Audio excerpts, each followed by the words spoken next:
नमस्कार, मैं हूं संध्या आंचल और आप देख रहे हैं तुरंत न्यूज। चलिए चलते हैं बड़ी खबरों की ओर। बड़ी खबरें sponsored by child progressive school Asnabad Jhumitaliya Koderma. PM Modi ने इस साल अंतर्राष्ट्रीय महिला दिवस को खास बनाने के लिए एक नई पहल की घोषणा की है। 8 मार्च को पीएम अपने एक्स और इंस्टाग्राम अकाउंट की जिम्मेदारी देश की कुछ इंस्पायरिंग वुमेन को सौंपेंगे। इस नई पहल की घोषणा पीएम मोदी मन की बात कार्यक्रम के 119वें एपिसोड को संबोधित करते हुए किए हैं। उन्होंने कहा कि इस बार महिला दिवस पर मैं अपना एक्स और इंस्टाग्राम अकाउंट को देश के कुछ इंस्पायरिंग वुमेन को सौंपने जा रहा हूं। उन्होंने कहा कि इस बार महिला दिवस पर मैं एक ऐसी पहल करने जा रहा हूं जो हमारी नारी शक्ति को समर्पित होगी। इस विशेष अवसर पर मैं अपने सोशल मीडिया अकाउंट जैसे एक्स, इंस्टाग्राम के अकाउंट्स को देश की कुछ इंस्पायरिंग वुमेन को एक दिन के लिए सौंपने जा रहा हूं। आम लोगों के लिए एक खतरे की घंटी बज गई है। दरअसल देश भर में 84 दवाओं के बैच जिनमें आम स्टेरॉयड और कोलेस्ट्रॉल कम करने वाली दवाएं शामिल हैं, गुणवत्ता मानकों पर खड़ी नहीं उतरी है। दवाओं की गुणवत्ता की निगरानी करने वाली संख्या CDSCO ने इस बारे में अलर्ट जारी किया है। TOI की रिपोर्ट के अनुसार दिसंबर 2024 में विभिन्न कंपनियों द्वारा निर्मित 84 बैच जिनमें एसिडिटी, उच्च कोलेस्ट्रॉल, डायबिटीज और बैक्टीरियल इन्फेक्शन जैसी आम बीमारियों की दवाएं शामिल है, क्वालिटी टेस्ट में फेल हो गए हैं। दवाओं के नमूने निर्धारित मानकों पर खड़े नहीं उतरे हैं, जिसके कारण उन्हें NSQ यानी कि गुणवत्ता मानक के अनुरूप नहीं करार दिया गया है। हैदराबाद के एक प्राइवेट स्कूल के 8वीं कक्षा के छात्र ने शनिवार को स्कूल बिल्डिंग से कूदकर आत्महत्या कर ली। पुलिस के अनुसार घटना सुबह 9:30 बजे की है, जब एक फिजिकल एजुकेशन टीचर ने कथित तौर पर 14 वर्षीय छात्र को अन्य बच्चों के सामने डांटा और थप्पड़ मारा। पुलिस के मुताबिक छात्र पर आरोप था कि उसने कक्षा में लगे CCTV कैमरे की दिशा बदली थी, जिस पर टीचर ने उसे डांटा और कथित रूप से थप्पड़ भी मारा। इससे आहत होकर छात्र ने बाद में टीचर से वॉशरूम जाने की अनुमति मांगी, लेकिन वॉशरूम जाने के बजाय वह स्कूल की 4थी मंजिल पर गया और कूदकर जान दे दी। पीएम मोदी ने रविवार को विपक्ष पर तीखा हमला किया है, जिसमें उन्होंने आरोप लगाया है कि विपक्ष नेता धार्मिक परंपराओं का मजाक उड़ाते हैं और समाज को बांटने की कोशिश कर रहे हैं। उनका यह बयान महाकुंभ मेला पर विपक्षी नेताओं द्वारा उठाए गए सवालों के बीच आया है। पीएम मोदी ने मध्य प्रदेश के छतरपुर में एक सभा को संबोधित करते हुए कहा कि कुछ नेता जो धर्म का मजाक उड़ाते हैं और लोगों को बांटने का काम करते हैं, वे भारत की धार्मिक धरोहर को कमजोर करने का प्रयास कर रहे हैं। कई बार विदेशी ताकतें भी इन नेताओं का समर्थन करके देश और धर्म को कमजोर करने की कोशिश करती है। जो लोग हिंदू धर्म से नफरत करते हैं, वे सदियों से किसी न किसी रूप से हमारे बीच मौजूद हैं। पीएम ने यह भी कहा कि जिन लोगों का उद्देश्य समाज को तोड़ना है, वे हमारे मंदिरों, परंपराओं और त्योहारों पर हमला करते हैं। उन्होंने इस पर जोर देते हुए कहा कि ये लोग समाज में विघटन और असमानता फैलाने का प्रयास कर रहे हैं। वहीं पीएम मोदी ने बागेश्वर धाम पीठाधीश्वर पंडित धीरेन्द्र कृष्ण शास्त्री की भी सराहना की, जिन्होंने देश में एकता को बढ़ावा दिया है। उन्होंने बागेश्वर धाम में एक कैंसर संस्थान बनाने की घोषणा भी की, इससे लोगों को स्वास्थ्य सुविधा भी मिलेगी। उत्तर प्रदेश के गाजियाबाद के सरायनगर क्षेत्र से एक दुखद हादसा सामने आया है। रविवार सुबह चौधरी चरण सिंह कांवड़ पटरी पर एक तेज रफ्तार कार कपसार गांव के पास एक पेड़ से टकरा गई। इस हादसे में कार सवार 2 युवकों की मौके पर ही मौत हो गई, जबकि 2 अन्य गंभीर रूप से घायल हो गए। पुलिस ने घायलों को अस्पताल भेजा और मृतकों के शवों को निकालकर पोस्टमार्टम के लिए भेज दिया।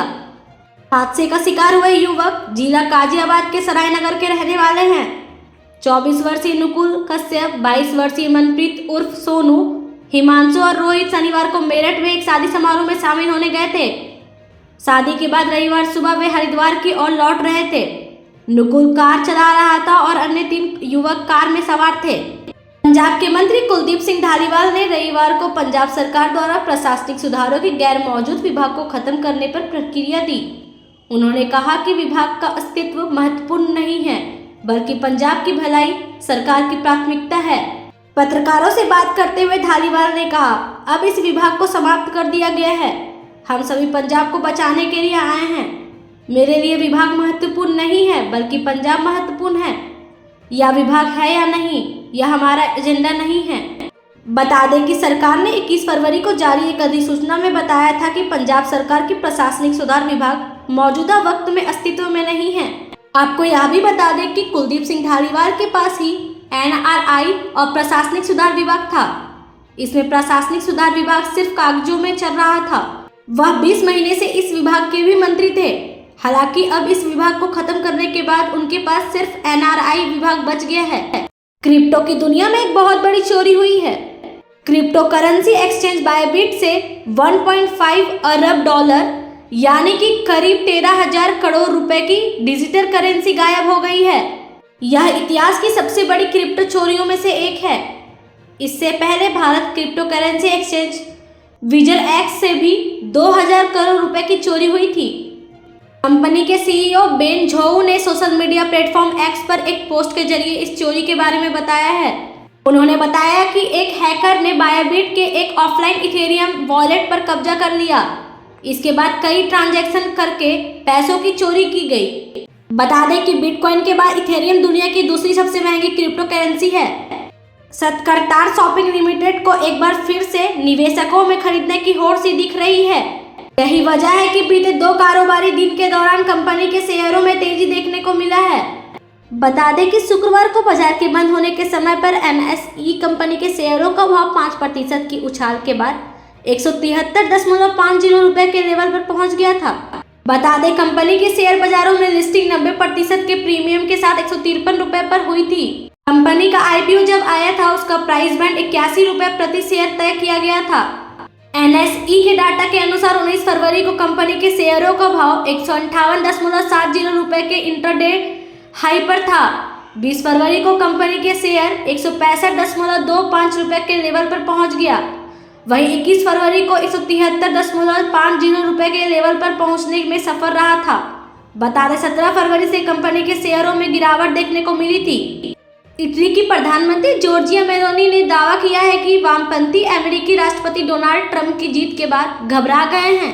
उन्होंने PM मोदी का नाम लेते हुए कहा कि दक्षिणपंथी नेता आज के समय जब कुछ बोलते हैं तो उन्हें लोकतंत्र के लिए खतरा कहा जाता है।